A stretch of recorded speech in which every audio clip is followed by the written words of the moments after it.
మన ప్రభు అయిన యేసుక్రీస్తు నామంలో జూమ్లో జాయిన్ అయిన మీ అందరికి కూడా నా హృదయపూర్వకమైన వందనాలు తెలియజేసుకుంటున్నాను. దేవునికి స్తోత్రం కలుగును గాక.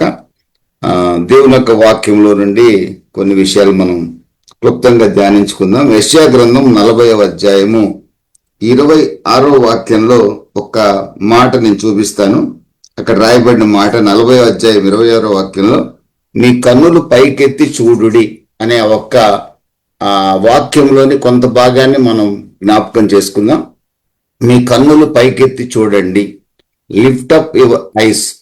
దేవుడు పలు సందర్భాల్లో కూడా ఈ మాట స్వయంగా పలికినట్లుగా మనం చూడవచ్చు. ప్రభు అయిన యేసుక్రీస్తు స్వయంగా లూకా సువార్త 21వ అధ్యాయం 28వ వాక్యంలో, మీ కన్నులు పైకెత్తి చూడండి, మీ యొక్క విడుదల సమీపించి ఉన్నది అని సెలవిచ్చినట్లుగా మనం గమనించవచ్చు. కనుక ప్రియమైన దేవుని బిడ్డలారా, కన్నులెత్తి చూసినప్పుడు అద్భుతం జరగటం అనేది పరిశుద్ధ గ్రంథంలో ప్రతి చోట మనం గమనించగలం. అందుకనే కీర్తనకారుడు 121వ కీర్తనలో అంటాడు, నేను కొండల వైపు నా కన్నులు ఎత్తుచున్నాను, నాకు సహాయం ఎక్కడి నుండి వస్తుంది? కొండలు నాకు సహాయం చేయలేవు, కానీ సర్వశక్తిమంతుడు సృష్టికర్త అయిన దేవుడు మాత్రమే నాకు సహాయం చేయగలడని కన్నులు పైకెత్తి దేవుని వైపు చూస్తూ దేవుని వల్లనే సహాయం పొందగలననే ఒక విశ్వాసాన్ని కీర్తనాకారుడు ప్రకటించినట్లుగా మనం చూడగలం. ప్రియమైన దేవుని బిడ్డలరా, మరి ఈ కొత్త సంవత్సరంలోకి అడుగు పెట్టబోతున్నాం. క్రిస్మస్ దినాల్లో మనం ఉన్నాం. మనం నేర్చుకోవాల్సిన పాఠం ఏమిటని ఆలోచిస్తే, మనం ఎప్పుడు కూడా కన్నులు పైకెత్తి చూడగలిగే వారిగా ఉండాలని లేఖన భాగం తెలియజేస్తుంది. కన్నులు పైకెత్తి చూడటం అంటే మనం సరిగా కిందకు చూడకుండా నడవద్దని కాదు నేను చెప్పేది. లిటరల్గా దాన్ని తీసుకోవడానికి లేదు. ఆత్మీయంగా ఎప్పుడు కూడా మన కన్నులు పైకి చూసేవారిగా మన ఆత్మీయ నేత్రాలు ఎప్పుడు కూడా పైకి చూసే ఆత్మీయ నేత్రాలు కలిగిన వారిగా మనం ఉండాలి. కొలసీలకు రాసిన పత్రిక 3వ అధ్యాయం 1వ వాక్యంలో కూడా పౌలు గారు సెలవిస్తున్నాడు, మీరు పైనున్న వాటినే వెతకండి అంటున్నాడు. మీ దృష్టి అంతా కూడా పైనే ఉండాలి, కానీ క్రింద ఉండకూడదు అన్నట్లుగా ఆయన మాట్లాడుతున్నాడు. పరిశుద్ధ గ్రంథంలో కొన్ని సందర్భాలు మీకు జ్ఞాపకం చేస్తాను. ఆదికాండం 22వ అధ్యాయం 13వ వాక్యంలో, అబ్రహాముని దేవుడు తన కుమారుడైన ఇస్సాకుని బలిగా అర్పించమని చెప్పినప్పుడు, అబ్రహాము ఆ పర్వతం మీదకి ఎక్కినప్పుడు అబ్రహాము తన కుమారుడిని బలిగా అర్పించబోతుండగా దేవుడు అబ్రహాముతో అంటున్నాడు, నీవు దేవునికి భయపడువాడవని నాకు అర్థమైంది. అబ్రహామా, కత్తి కిందకి దించు, ఇస్సాకు మీద కత్తి వేయొద్దు అన్నట్లుగా మాట్లాడాడు. ఆ తర్వాత మరి బలికి ద్రవ్యమేది, బలి ద్రవ్యమేది, బలి పశు వేదిని ఎదురు చూసినప్పుడు అబ్రహాము కనులెత్తి చూసినప్పుడు ఆ పొదలలో చిక్కుకున్న ఒక గొర్రె పిల్లని అబ్రహాం చూడగలిగాడు. ఆ గొర్రె పిల్లని అబ్రహాం ఆ చోట బలిగా అర్పించినట్లుగా మనం చూడగలం. ఇస్సాకు మారుగా ఆ గొర్రె పిల్ల బలి అయింది. పండితులకు అభిప్రాయం, ఆ గొర్రె పిల్ల ఎవరో కాదు, ప్రభు అయిన యేసుక్రీస్తు కన్య మరియ గర్భము ముందు పుట్టక ముందే భూమి మీద పలుమార్లు ప్రభు అయిన యేసుక్రీస్తు శరీరధారిగా కనపడ్డాడు. ఆయా సందర్భాలలో దాన్ని క్రిస్టోఫనీ అంటారు. ఈ సందర్భాలు ఎక్కడ అంటే, షడ్రక్ మెషక్ అబెద్నెగోలతో పాటు అగ్నిగుండంలో దూకింది ఎవరో కాదు, ప్రభు అయిన యేసుక్రీస్తే శరీరధారిగా భూమికి దిగిరాక ముందే ఆయన ప్రత్యక్షమయ్యాడు. కొన్ని సందర్భాల్లో ప్రత్యక్షపరచబడినట్లుగా మనం చూడొచ్చు అంటారు. అలాగే అబ్రహాముకు పొదలో కనబడిన గొర్రెపిల్ల ప్రభు అయిన యేసుక్రీస్తుకు సాదృశ్యంగా చెప్తారు. అలాగే యెహోషువ గ్రంథం 5వ అధ్యాయం 13వ వాక్యంలో కూడా యెహోషువ తన సైన్యంతో ముందుకు వెళ్తూ ఉన్న మార్గంలో, వాగ్దాన దేశానికి ప్రయాణం చేస్తున్న మార్గంలో ఇక ముందు యుద్ధాలు ఎదురు చూస్తూ ఉన్నాయి. యోర్దాను దాటారు, మరణము నుండి జీవంలోనికి దాటారు. యోర్దాను దాటిన తర్వాత యెహోషువకు దూసిన కత్తి చేతపట్టిన ఒకడు కనపడ్డట్టుగా మనం చూడగలం. యెహోషువ కన్నులెత్తి చూసినప్పుడు, అక్కడ స్పష్టంగా 13వ వాక్యంలో మీరు చూస్తే, యెహోషువ అనే దైవజనుడు కన్నులెత్తి చూసినప్పుడు దూసిన కత్తి చేతపట్టిన ఒక వ్యక్తి తనకు కనపడినట్లుగా మనం చూడవచ్చు. అప్పుడు యెహోషువ అంటున్నాడు, నీవు నా పక్షమా శత్రువుల పక్షమా అని అడిగితే, నేను సైన్యములకు అధిపత్యకు యెహోవా సైన్యాధ్యక్షుడిని అంటున్నాడు. ఆ దూసిన కత్తి చేతపట్టిన వారు ఎవరో కాదు. కింగ్ జేమ్స్ వర్షన్లో క్యాపిటల్ ఏ అని ఉపయోగించాడు, ఏంజల్ అనే పదాన్ని. క్యాపిటల్ ఏ ఉపయోగించినప్పుడల్లా కూడా ప్రభు అయిన యేసుక్రీస్తే ప్రత్యక్షపరచబడినట్లుగా పరిశుద్ధ పండితుల యొక్క అభిప్రాయం అన్నమాట. కనుక ఇక్కడ దూసిన కత్తి చేతపట్టిన వ్యక్తి కూడా ప్రభు అయిన యేసుక్రీస్తు 2025 సంవత్సరాల క్రితం పుట్టక ముందే పరిశుద్ధ గ్రంథంలో పాత నిబంధనలో పలుమార్లు ఆయన ప్రత్యక్షపరచబడ్డాడని పరిశుద్ధ పండితుల యొక్క అభిప్రాయం అన్నమాట. కాబట్టి ఇక్కడ మీరు గమనించినట్టయితే అబ్రహాం కన్నులెత్తి చూసినప్పుడు ఏమండి, బలికి తన కుమారుడికి బదులుగా బలిగా ఒక గొర్రెపిల్ల కనపడింది. యెహోషువ కన్నులెత్తి చూసినప్పుడు వారి పక్షాన యుద్ధం చేయడానికి వచ్చిన ఏమండి దూసిని కత్తి చేతపట్టిన ఒకడు కనపడ్డాడు. అలాగే కీర్తనాకారుడు కన్నులు పైకెత్తినప్పుడు కీర్తనాకారుడికి ఒక ధైర్యం వచ్చింది. కొండలు నాకు సహాయం చేయలేవు, కానీ కొండల కంటే బిగ్ గాడ్ నా దేవుడు బిగ్గర్ దాన్ మై ప్రాబ్లం. నా సమస్య కంటే చాలా గొప్పవాడు నా దేవుడు. బిగ్గర్ గాడ్ నాకు సహాయం చేయడానికి సమర్థుడు, శక్తిమంతుడని కన్నులు పైకెత్తినప్పుడు గొప్ప నిరీక్షణ కీర్తనాకారుడు కలిగినట్లుగా మనం చూడగలం. ప్రియమైన దేవుని బిడ్డలారా, ఈ మాటలు ఎందుకు పరిశుద్ధాత్ముడు జ్ఞాపకం చేస్తున్నాడు అని అంటే, దేవుని యొక్క బిడ్డలు ఎప్పుడు కూడా పైనున్న వాటిని వెతికేవారిగా ఉండాలి. ఇక్కడ నేను పైనున్న వాటిని అంటే భూమి మీద ఉన్న ఇళ్ళు అన్ని వదిలేయమని నేను చెప్పట్లేదు. అంటే దేవుని బిడ్డల యొక్క కన్నులు ఎప్పుడు కూడా పరమందున దేవుని వైపే చూడగలిగేవిగా ఉండాలి. అంటే దేవుని మీద ఆధారపడేవారుగా దేవుని బిడ్డలు ఉండాలి. దేవుని మీదకి కనుక మన ఫోకస్ ఎప్పుడైతే మళ్ళిందో, దేవుని యొక్క వాగ్దానాల మీదకి మన దృష్టి ఎప్పుడైతే మరలించామో, ఈ భూమి మీద మనం ఎదుర్కొనే సమస్యలు కానీ, మనం ఎదుర్కొంటున్న అనారోగ్యాలు కానీ, మనం ఎదుర్కొంటున్న ఆర్థిక ఇబ్బందులు కానీ, మన కుటుంబంలో ఉన్న సమస్యలు కానీ అవి చాలా చిన్నవిగా మరుగుజ్జుగా కనబడతాయి. ఈ రోజున క్రైస్తవులు అనబడే మనకు మన సమస్యలేమో హిమాలయ పర్వతాలంత ఎత్తుగా కనబడుతున్నాయి. మనం ఆరాధించే దేవుడు మరుగుజ్జులాగా కనబడుతున్నాడు. కారణం ఏంటంటే మన దేవుడు సహాయం చేయలేని దేవుడనే ఒక పరిపూర్ణమైన నమ్మకంతో ఈ రోజున క్రైస్తత్వం కొనసాగుతూ ఉంది. బైబిల్ సెలవిస్తుంది, హెబ్రీ 11:6లో దేవుడు ఉన్నాడు, దేవుడు సహాయం చేస్తాడని బైబిల్ సెలవిస్తుంది. ప్రభువైన యేసుక్రీస్తు అంటున్నాడు, నాకు మొరపెట్టండి మీకు ఉత్తరం ఇస్తానంటున్నాడు. నా నామమును ఏమడిగినా చేస్తానంటున్నాడు. ఏమడిగినా చేస్తానంటే మనం ఇతరుల కుటుంబాలు పాడు చేయమని మనం ప్రార్థన చేస్తే ఆయన సహాయం చేయడు. ఆయన నామంలో ఆయన చిత్తమైనది ఏది అడిగినా ప్రభు తప్పనిసరిగా సహాయం చేస్తాడు. ఏమంటే ఎడతెగక ప్రార్థన చేయడని బైబిల్ సెలవిస్తుంది. ప్రియమైన దేవుని బిడ్డలారా, వీటన్నిటిలో ఉన్న అంతరార్థం ఏంటంటే దేవుని వైపు చూడండి. Lift up your ice.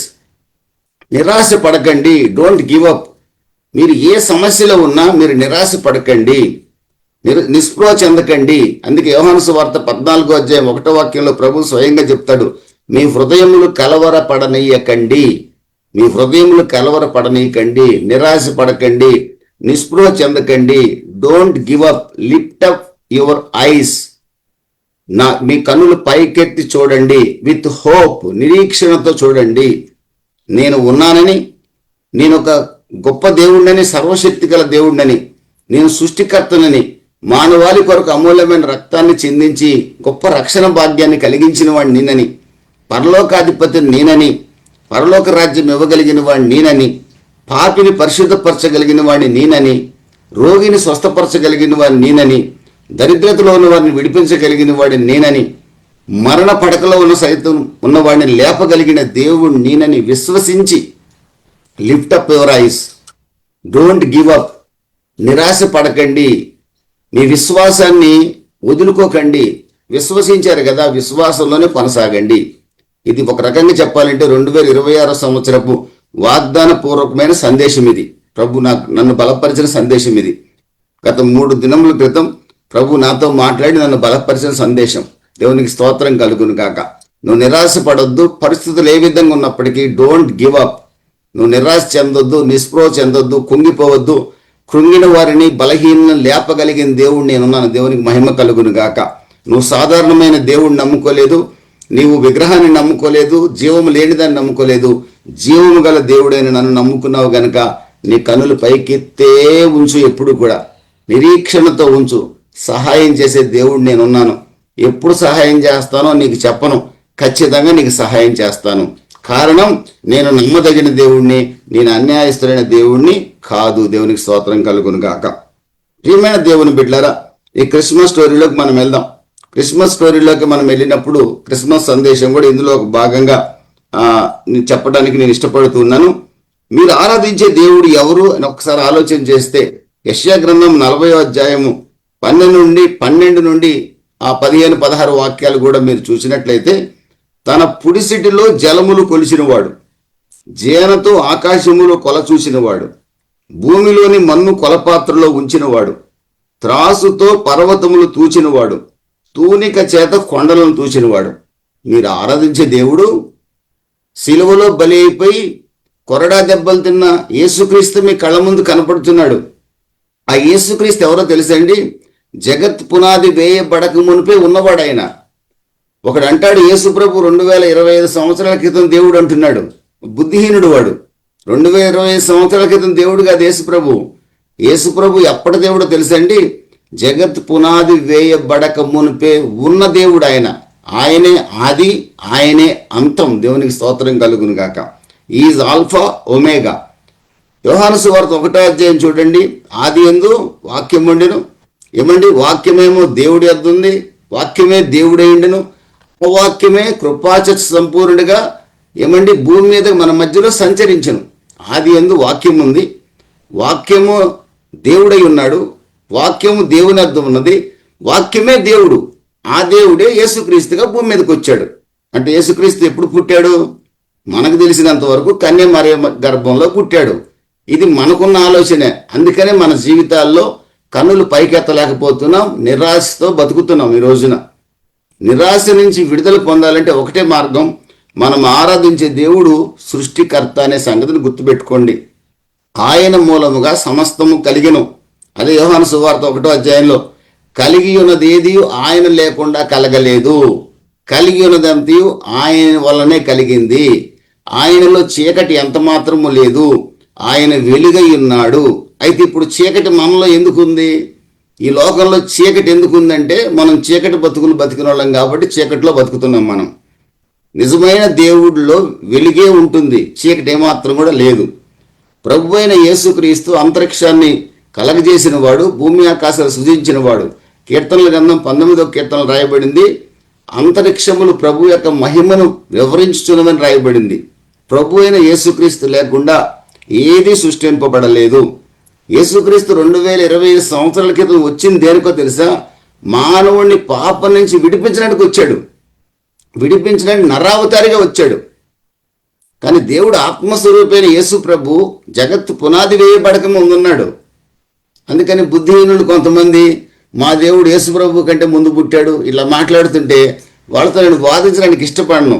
కానీ క్రైస్తవులమైన మనకి ఈ అవగాహన ఉండాలి, ఈ అవగాహన ఖచ్చితంగా ఉండాలి. మనం ఆరాధించే ప్రభు అయిన యేసుక్రీస్తు ఈ జగత్తుకి పునాది వేసిన వాడు. యోబు భక్తుడికి సెలవిచ్చినట్లుగా భూమికి పునాదులు వేసిన వాడు మనం ఆరాధిస్తున్న దేవుడు. ఆయన సకలము చేయగల దేవుడు. కలవరపడద్దు, నిరాశపడద్దు.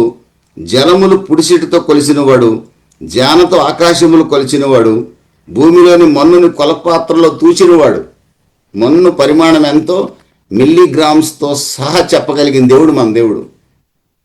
మీ శరీరంలో ఎన్ని నెర్వ్స్ ఉన్నాయో, ఎన్ని ఎముకలు ఉన్నాయో స్పష్టంగా డాక్టర్లన్నా కొన్ని మర్చిపోతారే కానీ నా ప్రభు కలగజేసిన వాడు కాబట్టి ఆయన మర్చిపోడు పొరపాటును కూడా. డాక్టర్లకు అర్థం కానీ మన శరీర స్వభావం ఇంకా కొట్టుకుంటూ ఉన్నారు.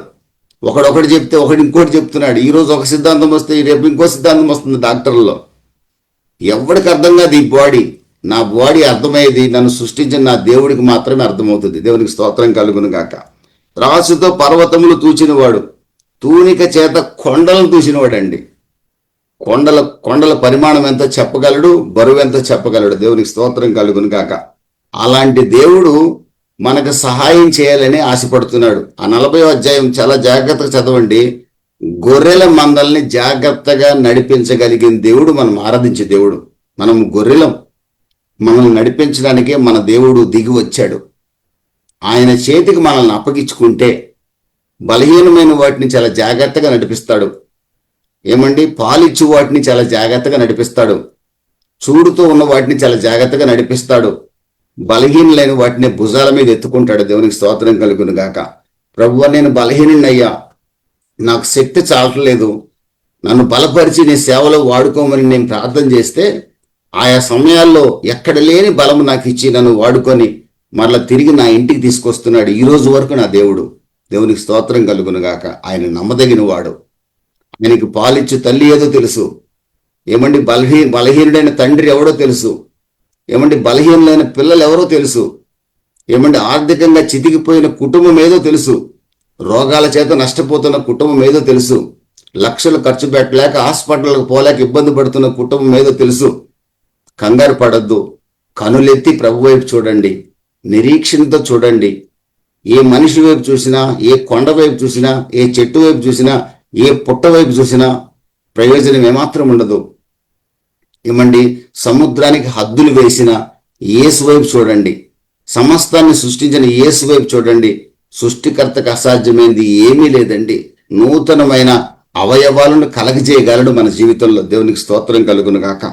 ఆయన చిత్తానుసారంగా ఆయన నామాన్ని ఘనపరుస్తాను ప్రభువా, నా బ్రతుకు దినాలంతా అని ఈ మాటలు వింటున్న ఎవరైతే తీర్మానం చేస్తారో ఖచ్చితంగా మీ జీవితంలో ఈ నూతన సంవత్సర ప్రారంభం కాకముందే క్రిస్మస్ దినాల్లోనే గొప్ప కార్యాన్ని నా ప్రభు చేయబోతున్నాడు. దేవునికి స్తోత్రం కలుగును గాక.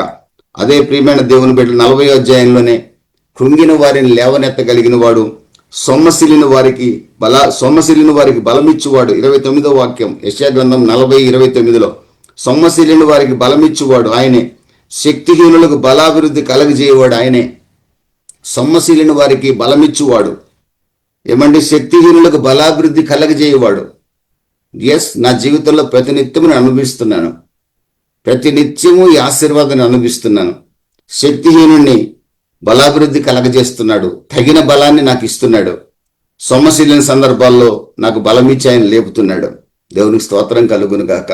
వాడుకుంటున్నాడు. వాడబడిన ప్రతి చోట కూడా ప్రభువు మాతో మాట్లాడాడు, మమ్మల్ని ధైర్యపరిచాడు. ఈరోజు మా జీవితంలో ఒక నిరీక్షణ మాకు కలిగిందని సాక్ష్యం వింటుంటే ఈ బలహీనుణ్ణి ఇంత బలమిచ్చి వాడుకుంటున్న దేవునికి నేను స్తోత్రాలు చెప్పకుండా ఉండలేను. దేవునికి స్తోత్రం కలుగును గాక. ఫైనల్ గా యెహోవా కొరకు ఎదురు చూసువారు ఏమండి 31వ వాక్యంలో నూతన బలం పొందుతారు. కనులెత్తి పైకి చూడండి, నిరీక్షణతో మీరు ఆరాధించే దేవుడి వైపు చూడండి, నూతన బలం మీరు పొందుతారు. దేవుడు ఉన్నాడన్న నమ్మకమే మనకు బలం ఇస్తుందండి. కృంగిన వేళలో దేవుడు ఉన్నాడన్న నమ్మకం మనం లేవనెత్తుతుందండి. పడిపోతున్న వేళలో మట్టి నాకకుండా దేవుడున్నాడనే బలం మనల్ని పైకి లేపుతుందండి. మట్టి తినే పరిస్థితి రాకుండా లేపుతుంది. నా జీవితంలో ఎన్నోసార్లు మట్టి తినే పరిస్థితి ఏర్పడింది. నా జీవితంలో ఎప్పుడైతే నా దేవుడి వైపు చూశానో నేను మట్టి తినకుండా ప్రభువు నన్ను నిలబెట్టాడు. దేవునికి స్తోత్రం కలుగును గాక. ఆయన నమ్ముకున్న తర్వాత కూడా నా జీవితంలో పడిపోయే పరిస్థితులు వస్తే పడకుండా నా దేవుడు నన్ను పైకి లేపాడు. దేవునికి మహిమ కలుగును గాక. యెహోవా కొరకు ఎదురు చూడండి, కనులెత్తి చూడండి, నూతన బలం పొందుతారు. పక్షిరాజు వలె రెక్కల చాప పైకి ఎగురుతారు, అలయక పరిగెత్తుతారు, సొమ్మసిల్లక నడిచిపోతారు. ఆమెన్, హల్లెలూయా. ఈ మాటలు వింటున్న మీ జీవితంలో మీరు సొమ్మసిల్లక నడిచిపోవాలని, అలయక పరిగెత్తాలని, పక్షిరాజు వలె పైకి ఎగరాలని ఒక దైవజనుడిగా నేను కోరుకుంటున్నానండి. కుంగిపోవద్దు, అధైర్యపడద్దు. సమయం అయిపోలేదు, ఇంకా సమయం ఉంది, తగిన సమయం ఉంది. తగిన సమయం వరకు దేవుడికి మన పట్ల ఉన్న ప్రణాళిక నెరవేర్చే వరకు కూడా మనల్ని ఎవరిని ఆయన విడిచిపెట్టడు. ఈ మాట మీకు నాకు బహు ధైర్యం కలగాలని ఆశపడుచున్నాను. ప్రియమైన దేవుని బిడ్డలరా, క్రిస్మస్ స్టోరీలో భాగంగా లూకా సువార్త 1వ అధ్యాయం 27 నుండి 32, 33 వాక్యాల వరకు కూడా మీరు తర్వాత తీరిగ్గా చూసుకుంటే అక్కడ గాబ్రియేలు దూత కన్య మరియ దగ్గరికి వచ్చి, పురుషుని ఎరుగని ఒక ఆడపిల్ల దగ్గరికి వచ్చి, 15-16 సంవత్సరాల ఒక పిల్ల దగ్గరికి వచ్చి, నీవు గర్భం ధరించబోతున్నావు, నీ కడుపున నీ గర్భమున దేవుడు పుట్టబోతున్నాడు, దేవుని కుమారుడు పుట్టబోతున్నాడు. ఏమంటే ఆయన లోకరక్షకుడు, సర్వశక్తిని యొక్క శక్తి నిన్ను కమ్ముకుంటుంది, ఆత్మ నిన్ను కమ్ముకుంటుంది, నువ్వు గర్భం ధరించబోతున్నావు అన్నాడండి. ఒక్కసారిగా పురుషుని ఎరుగని ఆ కన్య, ఏమండి ప్రదానం చేయబడిన కన్యక ఎంత కలవరపడిందో ఒకసారి ఆలోచించండి.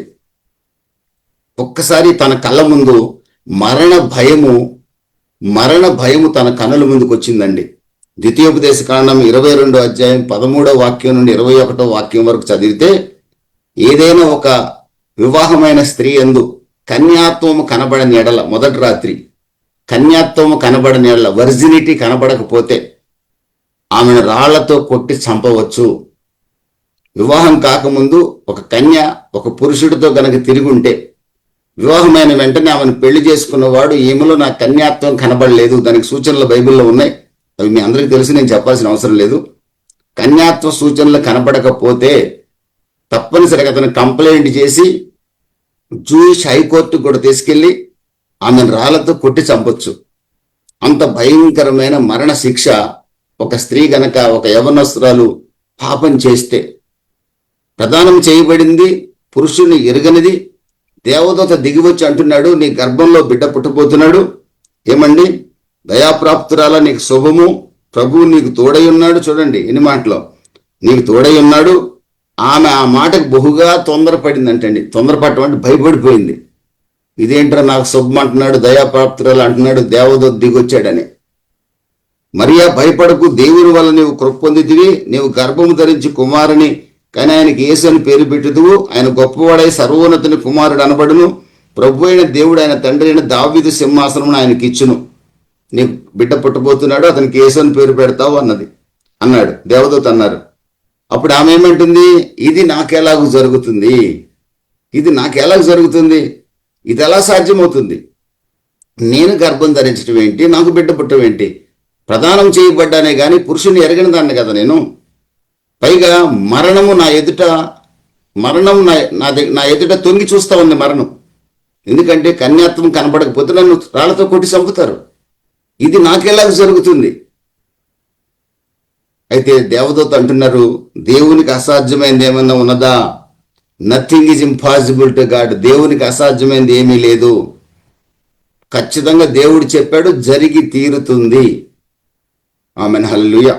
దేవదూత ఎప్పుడైతే ఆ మాట చెప్పారో, మరియా తన మరణ భయము నుండి విడుదల పొంది, ఆ మరణ భయములో ఉన్న మరియా ఒక్కసారిగా దేవుని వైపు చూసిందండి. కన్నులెత్తి దేవుని వైపు చూసింది. ఇక దేవుడు చెప్పాడంటే అండపిండ బ్రహ్మాండాలు ఏకమైనా కానీ దేవుడు చెప్పిన మాట నెరవేరకుండా పోదు. ఆ సంగతి మరియకు బాగా తెలుసు. కారణం యెషయా గ్రంథం 7వ అధ్యాయం 14వ వాక్యం మరియకు బాగా తెలుసు. కన్య గర్భము ధరిస్తుంది, కుమారుని కంటుంది, అతనికి ఇమ్మానుయేలు అని పేరు పెడతారన్న సంగతి యెషయా భక్తుడు యేసుప్రభు పుట్టక ముందు 700 సంవత్సరాల క్రితమే ప్రకటించిన సంగతి మరియకు తెలుసు. ఆమె భక్తి కలిగిన కుటుంబానికి చెందినదే. కాబట్టి దేవుడు చేస్తానని చేయకుండా మానడు అని ఒక్కసారి కనులెత్తి పైకి చూసింది. దేవునికి తన జీవితాన్ని అప్పగించుకుంది. దేవునికి స్తోత్రం కలుగును గాక. ఎప్పుడైతే దేవుని వైపు చూసిందో, దేవుని వాగ్దానాలు నమ్మిందో, దేవుడు నమ్మదగిన వాడని విశ్వసించిందో, దేవుడు అన్యాయస్తుడు కాడు, నాకు పొరపాటుని అన్యాయం చేయడు, నన్ను మరణానికి అప్పగించడు, ఆయన ఉద్దేశం ఏదో నా మీద ఉంది అని విశ్వసించిందో దేవునికి అప్పగించుకుందండి. ఆమెకు తెలిసిందో ఒకటే, 145వ కీర్తన ఏమండి 17వ వాక్యం రాయబడిన 145వ కీర్తనలో రాయబడిన ఒక మాట మీరు చూస్తే, దేవుడు నమ్మదగిన వాడు, ఇన్ ఆల్ ఈజ్ ప్రామిసెస్. ఆయన వాగ్దానాలన్నింటిలో కూడా ప్రభువు నమ్మదగిన వాడు. 145వ కీర్తన అంతా కూడా దేవుని యొక్క నమ్మకత్వాన్ని తెలియజేస్తుంది. దేవుడు ఆయన చేసే వాగ్దానాలన్నింటి కూడా నమ్మదగిన దేవుడు. ఆ విషయం మరియకు బాగా తెలుసు, మనకు బాగా తెలుసు. 2 కొరింథీ 1:20 రాయబడింది, దేవుని వాగ్దానాలన్నీ అవును ఆమెన్ అన్నట్టుగానే ఉన్నాయి. మనకి ఈ మాట బాగా తెలిసినా కూడా మన సమస్య ముందు దేవుడు మరుగుజ్జోడులా కనపడతాడు. మన సమస్య మాత్రం హిమాలయ పర్వతం అంతా కనపడుతుంది మనకి. కానీ మరియకు మరణమేమో ఆవగింజంతగా కనపడింది, తన దేవుడేమో బిగ్ ఘాట్గా కనపడ్డాడు. మరణం నన్ను ఏమీ చేయలేదు, నా దేవుడు నా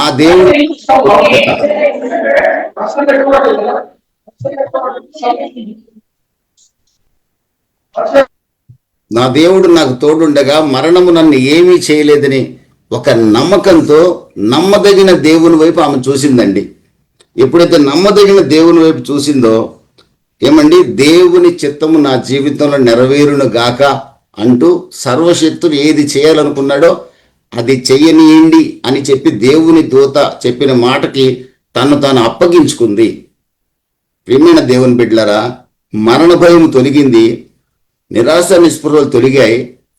ఏమండి, నిరాశ నిస్పృహలు తొలిగాయి. ఆమె జీవితంలో నిరీక్షణ చోటు చేసుకుంది. ఎంత గొప్ప ఆశీర్వాదాన్ని పొందింది తెలుసండి. అదే లూకాసు వార్త 1వ అధ్యాయం 48వ వాక్యంలో ఆమె స్వయంగా చెప్తుంది, నా ఆత్మ నా రక్షకుడైన దేవుని యందు ఆనందించెను, సర్వశక్తిమంతుడు నాకు గొప్ప కార్యములు చేసిన గనక ఇది మొదలుకొని అన్ని తరముల వారు నన్ను ధన్యురాలందురు.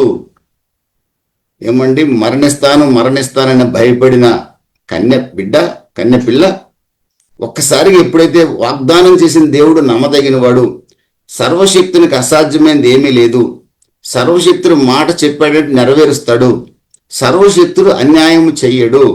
2 తెస్సలోనిక 3:2 రాయబడింది, ప్రభు నమ్మదగిన వాడు. ఈ మాట ఆమెకు తెలియదు. ఆ రోజు తెస్సలోనిక పత్రిక లేదు ఆమెకి, కానీ పాత నిబంధన అంతా ఆమెకు తెలుసు. దేవుడు నమ్మదగిన వాడని, వాగ్దానం నెరవేర్చే దేవుడని, దేవుడు అన్యాయస్తుడు కాడని, ఆయన వైపు కన్నులెత్తి చూసిన వారికి ఎవరు కూడా ఆయన మోసం చేయలేదని మరియకు బాగా తెలుసండి. తెలిసి మరణపు కత్తి తన ముందు వేలాడుతున్నా కన్నులెత్తి పైకి చూసి సర్వశక్తి అయిన దేవుడికి తన జీవితాన్ని అప్పగించుకుంది. అందుకని ఆమె స్వయంగా ఉంటుంది. ఆ తర్వాత అన్ని తరముల వారు నన్ను ధన్యురాలు అంటారు అని ఆమె చెప్తుందండి. నేను బ్లెస్డ్ ఉమెన్ అంటుందండి. ఏమండి, బ్లెస్డ్ ఎలా అయింది? పెళ్లి కాకముందే గర్భం ధరించి నేను బ్లెస్డ్ అంటుంది ఆమె. అంటుందంటే ఆమెలో భయం ఏమాత్రం లేదు. What is the reason? ఆమె సర్వశక్తులైన దేవుడి వైపే చూసిందండి. మరొక మాట చెప్పమంటారా? ఆ చుట్టుపక్కల వాళ్ళందరూ ఆమెను రాళ్లతో కొడతారు అనుకున్నది కదా, చంపేస్తారేమో అనుకుంది కదా. లూకాసు వార్త 1వ అధ్యాయం 58వ వాక్యంలో ఆ చుట్టుపక్కల ఉన్న జనం ఏమంటున్నారు తెలుసా? అప్పుడు ప్రభు ఆమె మీద మహాకనికరం ఉంచినని ఆమె పొరుగు వారును బంధువులను విని ఆమెతో కూడా సంతోషించిరి. కన్య గర్భం ధరించి కడుపులో బిడ్డుంటే చుట్టుపక్కల వాళ్ళు సంతోషించారంటండి. ఇది ఎలా సాధ్యమండి? రాళ్లతో కొట్టాల్సిన వాళ్ళు ఎట్ సంతోషించారు? ఒకే ఒక కారణం, ఆ ఎదురుగా ఉన్న కన్య దేవునికి తన జీవితాన్ని అప్పగించుకుంది.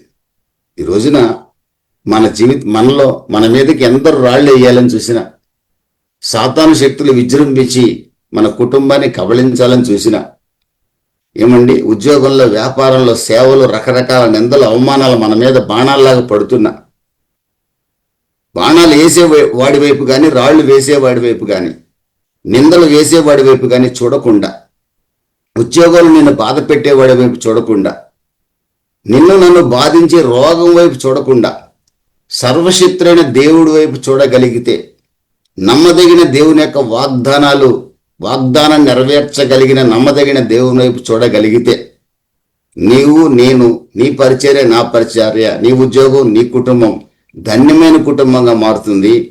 నీ పొరుగునున్న వారు నిన్ను బట్టి సంతోషపడతారు. దేవునికి స్తోత్రం కలుగును గాక.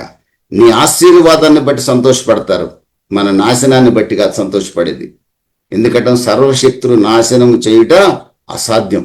దేవునికి స్తోత్రం కలుగును గాక. కన్య మరియ ఏమండి, వాగ్దానానికి, దేవుని యొక్క వాగ్దానాన్ని నమ్మింది, దేవుడు నమ్మదగిన వాడని విశ్వసించింది, తన జీవితాన్ని దేవునికి అప్పగించుకుంది. ఇదే కనులెత్తి చూడటం అంటే. విశ్వాసంతో, నిరీక్షణతో నీవు ఆరాధించే దేవుని వైపు చూడు, భయం తొలుగుతుంది. ఆ చోట ధన్యత, సంతోషము నీ జీవితంలో కలుగుతుంది. ఆమేన్, హల్లెలూయా. రెండో విషయాన్ని కూడా మనం చూస్తే, యోసేపు ఎంత భయంకరమండి. యోసేపు జీవితం ఆలోచించండి. తనకు ప్రదానం చేయబడిన 15-16 సంవత్సరాల ఏమండి బిడ్డ, 75% మ్యారేజ్ అయిపోయింది, లీగల్ బైండింగ్. విడాకులు తీసుకోవాలంటే సులభం కాదు, కోర్టుకు వెళ్ళాలి. ఆ రోజు యూదుల సాంప్రదాయం ప్రకారం ఈ రోజు కూడా విడాకులు తీసుకోవాలంటే ప్రదానం చేయబడిన తర్వాత కోర్టుకు వెళ్లాల్సిందే. మనం అంటే ఈజీగా రేపు పెళ్ళనంగా ఈ రాత్రి లేదా పెళ్లిపేటల మీద కూడా లేచి వెళ్ళిపోతుంటారు, కటిఫ్ అనేస్తుంటారు. నిశ్చితార్థాలు జరిగి కూడా వెంటనే ఫెయిల్, మేము చేసుకోవట్లేదండి మీ అబ్బాయిని, మీ అమ్మాయిని అనేస్తున్నారు మనోళ్ళు. మనకు ఈజీ అయిపోయింది. కానీ యూదుల సాంప్రదాయం అలా కాదు. ప్రదానం జరిగిందంటే 75% మ్యారేజ్ అయినట్టే. ఇంకా కన్జ్యూమేషన్ మాత్రమే ఉంటుంది. ఇంకా భార్యాభర్తలు ఇద్దరు ఏకం కారు. ఒక 1 year టైం ఉంటుంది దానికి. 1 year టైం ఉంటుంది. మోడర్న్ డేస్లో అంత టైం తీసుకోవట్లేదు అనుకుంటా, ఆనాటి సాంప్రదాయాల ప్రకారం. ఈ లోపల పెళ్లి కుమారుడు వెళ్ళి తనకు ఒక స్థలాన్ని సిద్ధపరుస్తాడు, తాను తన భార్య ఉండటం కోసం. ఇది వాళ్ళ పద్ధతి. ఏమంటే ఒక పక్క ప్రదానం చేయబడిన కన్యక, తనకు ప్రదానం చేయబడిన కన్యక గర్భవతి అని తెలుసుకొని తన స్నేహితులకి ఏం చెప్పాలి? ఏమైనా పెళ్లి చేసుకున్నాడు అనుకోండి పొరపాటున, అంటే పెళ్ళి అయ్యే లోపల బిడ్డ పుట్టేసి ఉంటాడు. ఎందుకంటే సంవత్సరం అవుతాడు మ్యారేజ్కి. ఈ మ్యారేజ్ అయ్యే లోపల ఒక కన్య మరియా బోనస్తో ఇంటికి వస్తుంది. ఎందుకంటే బిడ్డను సంకలో పెట్టుకొని కాపురానికి వస్తాము. ఇతను ఆమెను ఎరగలేదు పాపం. అది ఎంత ఎంత బాధ చూడండి ఒక పురుషుడికే కాదండి, స్త్రీకి కూడా బాధే. అది చాలా భయంకరమైన పరిస్థితి. ఒకవేళ పెళ్లి చేసుకున్నాడు అనుకోండి, మాట్లాడకుండా బిడ్డతో వివాహం జరుగుతుంది. ఆమె బిడ్డను సంకలో పెట్టుకొని తాళి కట్టించుకోవాలి ఏమో. అదెంత ఘోరం ఆలోచించండి. స్నేహితులకి ఏం చెప్పుకోవాలి, బంధువులకి ఏం చెప్పుకోవాలి, అన్నదమ్ములకి ఏం చెప్పుకోవాలి, సమాజానికి ఏం చెప్పుకోవాలి. ఒక రకంగా యోసేపు యొక్క పరిస్థితి ఏంటంటే తాను మోసగించబడ్డాడు. ఐఎమ్ బిట్రేడ్, నేను మోసగించబడ్డాను అనే వేదనలో ఉన్నాడండి యోసేపు. కానీ నీతిమంతుడు కదండి, అందరికి చెప్పి ఆమెను రాళ్లతో కొట్టి చంపడానికి ఇష్టపడలా. రహస్యంగా ఆమెను విడనాడను ఉద్దేశించాడు. తప్పేం లేదు అందులో. కానీ ఆ రాత్రి మత్తయి సువార్త 1వ అధ్యాయం 19వ వాక్యం నుండి కనుక మీరు చూస్తే, దేవుడు స్వప్నమందు దేవదూత ప్రత్యక్షమై, యోసేపు నువ్వు భయపడొద్దు, అక్కడ కూడా భయపడొద్దు, మరియా భయపడకు, యోసేపు భయపడకు, నీకు ప్రదానం చేయబడిన కన్యక పరిశుద్ధాత్మ మూల గర్భం ధరిస్తుంది, ఆమెకు పుట్టబోయేవాడు లోకరక్షకుడు, పాపం నుంచి మనుషుల్ని విడిపించడానికి లోకరక్షకుడు నీకు ప్రదానం చేయబడిన కన్యక ద్వారా పుట్టబోతున్నాడు, ఆమెను చేర్చుకొనుటకు నువ్వు వెనకాడవద్దు, ధైర్యంగా వివాహం చేసుకో అని ఎప్పుడైతే స్వప్నమందు దేవుడు పలికించాడో, వెంటనే భయంకరంగా నేను మోసగించబడ్డాను, ఇంత అవమానమా నాకని అవమాన భారంతో భయంతో కుంగిపోతున్న యోసేపు ఒక్కసారి దేవదూత మాట ఎప్పుడైతే విన్నాడో తన దృష్టికోణాన్ని దేవుని వైపు మళ్లించాడండి. పరలోకం వైపు మళ్లించాడు. కన్నులెత్తి పైకి చూశాడు. ఆయనకున్న నమ్మకం ఏంటో తెలుసండి. ఇర్మియా గ్రంథం 29వ అధ్యాయం 11వ వాక్యం ప్రకారం దేవుడికి తన పట్ల, తన భార్య పట్ల, తన కుటుంబం పట్ల ఒక ప్రణాళిక ఉంది. అది గొప్ప ప్రణాళిక. నేను ఆయన్ని ప్రేమిస్తాను కాబట్టి నాకు ఆయన కీడు చెయ్యడు. ఒక నమ్మకం. మీరు ఆరాధించే దేవుడు నమ్మదగిన వాడండి. మీరు ఆయన నిజంగా ప్రేమిస్తే మీకు కీడు చేయడు. ఆయన పొరపాటు కూడా కీడు చేయడు. యోసేపు అదే నమ్మకం. ఎప్పుడైతే దేవుడు మాట్లాడాడో, నా దేవుడు నా మీద ఒక ప్లాన్ ఉంది, నా భార్య మీద, నా భార్య గర్భంలో ఉన్న బిడ్డ మీద కూడా ఒక ప్లాన్ ఉంది, లేకపోతే ఇంత కార్యము నా జీవితంలో జరిగేది కాదు. కాబట్టి దేవుడి యొక్క ప్రణాళికను ఎదిరించడానికి నేనెవరిని అని యోసేపు తన అవమాన భారాన్ని దిగమింగి దేవుడు ఎప్పుడైతే చూశాడో అవమాన భారం తొలగిపోయింది. యోసేపుకు సంతోషం కలిగింది. ఏమండి ఎంత భక్తి కలడంటే ఆ 23-24 వాక్యాలు రాసింది 1వ అధ్యాయం మత్తయి సువార్తలో, ఆమె కుమారుని కను వరకు ఆమెను ఎరుగకుండెనని రాసిందండి. Self control. ఏమండి పెళ్ళై బిడ్డ పుట్టేదాకా భర్త భార్య నరకుండా ఉండటం అంటే సాధ్యమైన పని కాదు ఈ రోజుల్లో. అయితే ఈ రోజుల్లో కూడా కాదు. కానీ యోసేపుకు సాధ్యమైంది. కారణం ఆమె గర్భంలో ఉన్న బిడ్డ పరిశుద్ధుడైన దేవుడని యోసేపుకు తెలుసు గనక. ఎప్పుడు యోసేపు నమ్మగలిగాడో తెలుసండి, దేవుని వైపు తన దృష్టి మళ్లించినప్పుడు మాత్రమే. ఈ రోజున మనం ఏ పరిస్థితి ఎదుర్కొంటున్నా కూడా, ఏ అవమానం ఎదుర్కొంటున్నా, ఏ నింద ఎదుర్కొంటున్నా, ఏ బాధ ఎదుర్కొంటున్నా, లోకం వైపు కానీ మనుషుల వైపు కానీ చూడకండి, దేవుడి వైపు చూడండి. యోహాను సువార్త 16వ అధ్యాయం 20వ వాక్యం రాసింది, మన దుఃఖాన్ని సంతోషంగా మార్చగలిగిన దేవుడు మనకున్నాడు. మన అవమానాన్ని నిందని ఆశీర్వాదకరంగా మార్చగలిగిన దేవుడు మనకున్నాడు. మన దుఃఖానికి బదులుగా సంతోషాన్ని ఇవ్వగలిగిన దేవుడు మనకున్నాడు. అది what ever the problem maybe, అది మీరు నమ్ముకున్న దేవుడి ముందు చాలా చీమ లాంటిదండి ప్రాబ్లం అది. కానీ మనకేమో సమస్య ఏమో పెద్ద కొండలాగా కనపడుతుంది, మన దేవుడేమో చీమలాగా కనపడతాడు మనకి. అందుకే మనకి ఇన్ని సమస్యలు. మీకు చెప్తున్న నాకు కూడా చాలా సందర్భాల్లో దేవుడు చాలా చిన్నోడు, ఈ సమస్య తీర్చలేడేమో అనుకున్నాను నేను. చాలా సందర్భాలు అనుకున్న రోజులు ఉన్నాయి, మీరు కూడా అనుకుని ఉండొచ్చు. కానీ ఇక మీద అనుకోవద్దు. మీకున్న సమస్య మీ దేవుని ముందు దోమ కంటే, చీమ కంటే, చిన్న పురుగు కంటే కూడా చిన్నదండి. Your god is bigger god. Your problem is not bigger than your god. Your god is always bigger one. ఆయన సర్వశక్తి లేని దేవుడు, ఆయన ఏమైనా చేయగలడు. ఈ నమ్మకంతో ముందుకు సాగండి. యోసేపు ఎప్పుడైతే దేవుని వైపు చూశాడో, ఆయన ప్రణాళికకు తాను అప్పగించుకున్నాడో, దేవుని ప్రణాళిక నా బిడ్డ జీవితంలో, నా జీవితంలో, నా భార్య జీవితంలో నెరవేర్చబడాలని అవమానాన్ని విడిచిపెట్టి దేవుడు చెప్పినట్లల్లా చేశాడండి. ఐగుప్తుకి వెళ్ళమంటే వెళ్ళాడు, నజరేతుకి వెళ్ళమంటే వెళ్ళాడు, ఎన్ని మైళ్ళు ప్రయాణం చేశాడో. దేవునికి స్తోత్రం కలుగును. పుట్టే బిడ్డను కాపాడుకోవటానికి సకల ప్రయత్నాలు చేశాడు, కాపాడుకున్నాడు. దేవుని మహిమ కలుగును గాక. ప్రియమైన దేవుని బిడ్డలరా, యోసేపు యొక్క అవమానం తొలగింది. ఈ రోజున యోసేపు అనే పేరు లేకుండా యేసుప్రభు లేడు. యేసుని గురించి చెప్పాలంటే యోసేపుని గురించి చెప్పాల్సిందే మనం, తప్పదు. ఎంత ధన్యమైన జీవితం ఒకసారి ఆలోచించండి. అలాగే కురింగిపోయి కనుక యోసేపు దేవుని వైపు చూడకుండా ఉంటే, మరియని విడిచిపెట్టి ఉండేవాడు, అతని జీవితం ఎలాంటి పతనానికి దారి తీసేదో ఒకసారి ఆలోచించండి. ఈ రోజున వెనుదిరిగి చూడొద్దండి, ముందుకే చూడండి, గురి యొద్దకు చూడండి. ఆ గురి యేసై ఉండాలి. యేసు వైపే చూడండి. ఏ మనిషి, ఏ మామ, ఏ బావ, ఏ బామ్మరిది, ఏ మేనత్త, ఏ అత్త, ఎవరి వైపు చూడకండి, యేసు వైపే చూడండి. ఏ ధనవంతుడి వైపు చూడకండి, ఏ రాజకీయ నాయకుడి వైపు చూడకండి, యేసు వైపు చూడండి. సర్వ కార్యాలు చేయగలిగిన యేసు మీకు తోడున్నాడు. దేవునికి స్తోత్రం కలుగును గాక. మూడో విషయాన్ని కూడా గమనిస్తే చెప్పి నేను ముగిస్తాను. ఇక్కడ గొర్రెల కాపర్లు ఉన్నారండి. లూకాసు వార్త 2వ అధ్యాయము 8, 9, 10, 11, 12 వాక్యాలు మీరు చూస్తే, ఆ వాక్యాలన్నీ కూడా మీరు చూస్తే ఏమంటే సడన్ గా ఆకాశం నుండి వాళ్ళు గొర్రెలు కాచుకుంటా ఉంటే ఒక పెద్ద లైటింగ్, ఆకాశం నుంచి పెద్ద లైటింగ్ వచ్చేసిందండి. పెద్ద లైటింగ్ వచ్చేసింది. మనం ఇప్పుడు కరెక్ట్గా జూమ్లో సీరియస్గా మీరు వింటున్నారు అనుకోండి, సీరియస్గా వినేవాళ్ళు. సడన్ గా మీ పక్కనే దీపావళి బాంబు ఏదైనా పేరింది అనుకోండి, ఒక్కసారి లిక్కుపడి ఇలా చూస్తాం.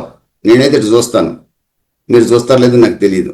మొత్తం మీద దేవదూతలు రాత్రిపూట గొర్రెలు కాసుకుంటుంటే ఒక్కసారిగా ఆకాశం నుంచి గొప్ప వెలుగు కనపడితే ఒక్కసారిగా గొర్రెల కాపర్లు వణికిపోయారండి. వాళ్ళ కన్నుల ముందు మరణం కనపడింది. అంతే, భయకంపితులు అయిపోయారు. ఇంకా టెర్రర్ అయిపోయారు అనమాట వాళ్ళు. ఒక రకంగా చెప్పాలంటే చాలా భయకంపితులు అయిపోయారు. అప్పుడు దేవదూత దిగొచ్చి అంటున్నారు, గొర్రెల కాపర్లతో భయపడకండి, ప్రజలందరికీ కలగబో మహా సంతోషకరమైన శుభవార్త మీకు తెలియజేస్తున్నాను. దావీదు పట్టణం రక్షకుడు పుట్టి ఉన్నాడు. దానికి ఇదే ఆనవాలు. ఏమండి, ఒక బిడ్డ ఆ పశువుల పాకలో పరుండబెట్టబడి ఉంటాడు, మీరు వెళ్ళండి చూడండి అని చెప్పినప్పుడు మొదట భయకంపితులైన వారు ఒక్కసారిగా వాళ్ళ దృష్టిని, వాళ్ళ ఫోకస్ని దేవదూత మాట వైపు తిప్పారు. ఆమేన్, హల్లెలూయా. ఈ రోజున మీరు ఈ మాటలు వినేవారు, ఆన్లైన్ వినేవాళ్ళు కూడా ఏ సమస్యలో ఉన్నా ఈ మాట విన్న వెంటనే మీ ఫోకస్ దేవుని వైపు తిప్పండి, దేవుని వాక్యం వైపు తిప్పండి, పరిశుద్ధ గ్రంథం వైపు తిప్పండి, మీ కొరకు ప్రాణం పెట్టిన యేసుక్రీస్తు వైపు తిప్పండి, మరణాన్ని జయించి పునరుద్ధానుడే తిరిగి లేచిన యేసు వైపు మీ ఫోకస్ని మార్చండి, మీ కొరకు విజ్ఞాపన చేస్తున్న యేసు వైపు మీ ఫోకస్ని మార్చండి. మీ ఫోకస్ని మార్చండి. ఈ క్షణికమైన ఈ జీవితం వైపు మీ ఫోకస్ ఉండేయకండి. మనల్ని నమ్మి మనల్ని విలువ పెట్టి కొన్న యేసు వైపు మన దృష్టికోణాన్ని మరలించండి. ప్రియమైన దేవుని బిడ్డలరా, ఎప్పుడైతే గొర్రెల కాపర్లు దేవదూత మాటల వైపుకి, పరలోక మాటల వైపుకి తమ దృష్టిని మళ్లించారో, దేవుడి మాటలుగా ఎప్పుడైతే భావించారో, దేవదూత మాటలకు వారు విధేయులయ్యారు. విధేయులైన వారు ఏం చేస్తారో తెలుసండి, దేవుని సన్నిధి వెతకడానికి పరుగున బయలుదేరారు. దేవుని సన్నిధిని చూడాలని పరుగున బయలుదేరారు. దేవుని సన్నిధిని వెతుకుతూ బయలుదేరారు. రక్షకుడైన యేసుని చూడాలని బయలుదేరారు. విధేయులయ్యారు. రక్షకుని కొరకు పరుగులు పెట్టారు. అక్కడ రక్షకుని చూశారు, సంతోషభరితులై మౌనంగా తమ ఇంటికి రాలా, రక్షకుని గూర్చి ప్రచురపరుచుకుంటూ తమ ఇంటికి వచ్చారు. ఏమైంది తెలుసా, వారి జీవితంలో భయము తొలగి గొప్ప ఆనంద గానాలు చేశారని రాయబడింది. దేవునికి స్తోత్రం కలుగును గాక. అత్యానంద భరితులయ్యారు. అత్యానంద భరితులై దారంతా కూడా రక్షకుణ్ణి ప్రచురపరుచుకుంటూ వచ్చారండి. దేవునికి స్తోత్రం కలుగును గాక. భయపడుతున్న గొర్రెల కాపర్లు ఎప్పుడైతే కనులెత్తి పైకి చూశారో, అంటే దేవుని మాటకు విధేయులయ్యారో, ఈరోజు మనతో ప్రభు మాట్లాడుతున్నాడు. పరిశుద్ధ గ్రంథం వైపు ఎప్పుడైతే మీ దృష్టి మరలించారో, పరిశుద్ధ గ్రంథంలో ఉన్న 7,000 పైగా 8,000 వాగ్దానాలు ఉన్నాయి. ఈ వాగ్దానాల వైపు మన దృష్టి ఎప్పుడైతే నిలుపుతామో, ఈ రాత్రి చెప్పబడుతున్న ఈ వాక్యం వైపు ఎప్పుడైతే మన దృష్టి నిలుపుతామో, వెంటనే ఈ వాక్యానికి విధేయులు అవుతాం. విధేయులైన మనం వెంటనే మోకరించి దేవుని సన్నిధిని వెతుకుతాం. గొర్రెల కాపర్లు రక్షకుడు చూడటానికి వెళ్ళారు. మనకు ఆల్రెడీ రక్షకుడు వచ్చాడు, వెళ్ళిపోయాడు. పరిశుద్ధాత్ముడిగా మన మధ్య సంచరిస్తున్నాడు. ఈ మాటలు వింటున్నాడు. ఆయన కూడా ఈ మాటలు నాతో మాట్లాడిస్తున్నాడు. ఇప్పుడు ఎక్కడికో బెత్లెహేముకి వెళ్ళి ఎతకాల్సిన అవసరంలా, ఈ మాటలు విన్న వెంటనే ఈ రాత్రి మోకరించి దేవుని సన్నిధిని వెతకగలిగితే భయం తొలుగుతుంది. ఆ తర్వాత ఆయన్ని ప్రచురించగలిగితే, రక్షకుడికి సాక్షులుగా మనం బ్రతకగలిగితే ఆనందం కలుగుతుంది. దేవునికి స్తోత్రం కలుగును గాక. ఈ రోజున యేసు ప్రభుని గురించి ప్రకటించే ప్రతి చోట గొర్రెల కాపరులు లేకుండా ప్రకటించడం సాధ్యం కాదండి. ఎంత గొప్ప ధన్యత అండి, ఎంత గొప్ప ధన్యత. కారణం ఏంటి తెలుసండి? దేవదూత మాటకు, దేవుని మాటకు వాళ్ళు విధేయత చూపించారు. మరియ దేవుని యొక్క వాగ్దానాన్ని నమ్మింది. దేవుడు సర్వశక్తిమంతుడు, ఆయన అన్యాయం చేయడం నమ్మింది. గొర్రెల కాపర్లు దేవుని మాటకు విధేయులయ్యారు. ఏమండి, యోసేపు దేవుని ప్రణాళికకు తన జీవితాన్ని అప్పగించుకున్నాడు. నిరాశ నుంచి విడిపించబడ్డారు. గొప్ప సంతోషాన్ని, ఆనందాన్ని అనుభవించారు. అలాంటి కృప ఈ క్రిస్మస్ దినాల్లో మనందరం అనుభవించాలని, ఏ నిరాశలో నిస్పృహలో ఉన్నా ఈ రాత్రే ఈ మాట